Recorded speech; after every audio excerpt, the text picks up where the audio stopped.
கர்த்தருக்குள் அன்பான தேவ பிள்ளைகளே, ஆண்டவரும் இரட்சகருமாகிய இயேசுவின் நாமத்தில் உங்களுக்கு என் அன்பின் வாழ்த்துக்கள்.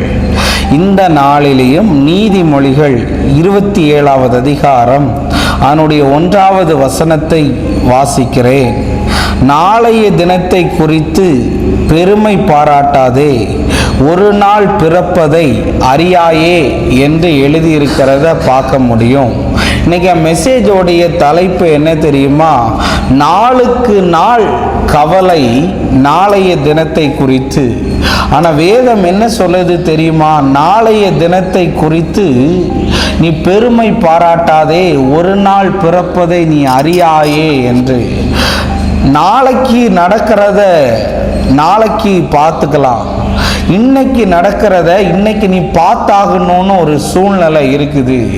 நாளைக்கு என்ன நடக்குதுன்னு தெரியாமையே நாளைக்கு உள்ளதை பற்றி யோசிச்சுக்கிட்டே இன்னைக்கு உள்ளதை நிறைய பேர் கோட்டை விட்டுறீங்க. நாளைக்கு உனக்கு நல்லா இருக்கணும்னா இன்னைக்கு உள்ள நாளை நீ நிம்மதியாக வாழ கற்றுக்கோ, நிம்மதியாக உழைக்க கற்றுக்கோ, நிம்மதியாக படிக்க கற்றுக்கோ.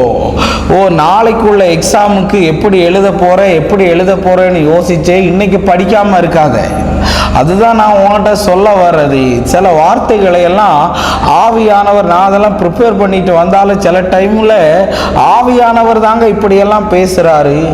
என் எதிர்காலம் எப்படி ஆகும், எனக்கு எப்பேற்பட்ட வேலை கிடைக்கும், எனக்கு எப்பேற்பட்ட மாப்பிள்ளை வரும், எப்படிப்பட்ட பொண்ணு வரும்னு நீ சிந்திக்கிறதுனால ஒன்றும் நடக்க போகிறதில்ல. இன்னைக்கு உள்ளதில் நீ நல்லா போயிட்டு இரு. இன்னைக்கு நீ கோட்டை விடுகிற ஒவ்வொரு நாளும் நாளைக்குள்ள நேரத்தை நீ இழந்து போகிறாயின்னு அர்த்தம். நிறைய பேர் நாளைக்குன்னு சொல்லிட்டு இன்னைக்கு வாழாமல் இருக்கிறான். நாளைக்கு வீட்டை சேர்க்கணும், நாளைக்கு சொத்தை சேர்க்கணும், நாளைக்கு பணத்தை சேர்க்கணும்னு ஓடிக்கிட்டே இருக்கிறவனுடைய வாழ்க்கை மிஷனுங்க. இன்னைக்கு சொல்ல வரேன், நாளைய தினத்தை குறித்து பெருமை பாராட்டாதே, ஒரு நாள் பிறப்பறதே நீ அறியாயின்னு சொல்லியிருக்கு. நைட்டு தூங்கும்போது காலையில் எழும்பும்போது நிறைய வேதத்தால் உலகத்தை பார்க்க முடியல. நேற்று பார்த்தவங்கள இன்னைக்கு பார்க்க முடியலைங்க. ஒரு வேதனையோட ஒரு காரியத்தை சொல்லுகிறேன். இந்த கொரோனா டைமில் ஒரு கணவனுக்கும் மனைவிக்கும் ரொம்ப சண்டை வந்துச்சான். இப்போ சண்டை வந்த உடனே இந்த கணவன் என்ன பண்ணியிருக்கிறான், பக்கத்தில் போய் ஒரு டீ ஷாப்பில் போய் டீ குடிச்சிட்டு வரலான்னு சொல்லிட்டு போயிருக்கிறான். மனைவி என்ன பண்ணுனா அப்படின்னு சொன்னால் அப்படியே அமைதியாக இருந்துட்டா. நாளைக்கு அவர்கிட்ட பேசிக்கலாம் அப்படின்னு சொல்லிட்டு, 2 பேரும் நல்லவங்க தான். ஆனால் இவன் அங்கேருந்து போயிட்டு வர்றதுக்கு முன்னாடி இவனுக்கு ஒரே இருமல் டாக்டர்கிட்ட கூட்டிகிட்டு போயிட்டாங்க. கூட்டிகிட்டு போனவன் ஒரே அடியாக போயிட்டான். அந்த மனைவி என்ன தெரியுமா சொன்னா, நான் சண்டை போட்டதுனால தானே அவன் வெளியே போனா, நாளைக்கு சாரி கேட்கலான்னு நினச்சேன், ஆனால் நாளைய தினத்தில் அவன் இல்லவே இல்லையே உலகத்தில். நாளைய தினத்துக்காக இன்னைய தினத்தை கோட்டை விட்டுறாது. இன்னும் பைபிளில் ஒரு வசனத்தை காண்பிக்கிறேன். மத்தேயு 6வது அதிகாரம் 34வது வசனம். ஆகையால் நாளைக்காக கவலைப்படாதிருங்கள், நாளைய தினம் தன்னுடையவைகளுக்காய் கவலைப்படும், அந்தந்த நாளுக்கு அதனதின் பாடுகள் போதுமா. பார்த்தீங்களா? நாளைக்கும் உள்ளதை நீ நினைச்சனா நாளைக்கு உள்ள பாடும் இன்னைக்கு உள்ள பாடையும் உன்னால் தாங்க முடியாதுன்னு வேதம்னு சொல்லுது.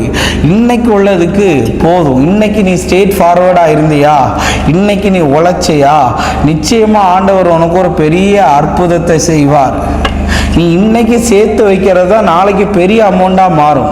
நாளைக்கு சேர்த்துக்கலான்னு இன்னைக்கு நீ கோட்டை விட்டனா, உங்களுக்கு புரியுதா நான் சொல்ல வர்றது? நாளைய தினத்தை குறித்து நிறைய பேருக்கு ஃப்யூச்சரை குறித்த கவலைப்படாதீங்க.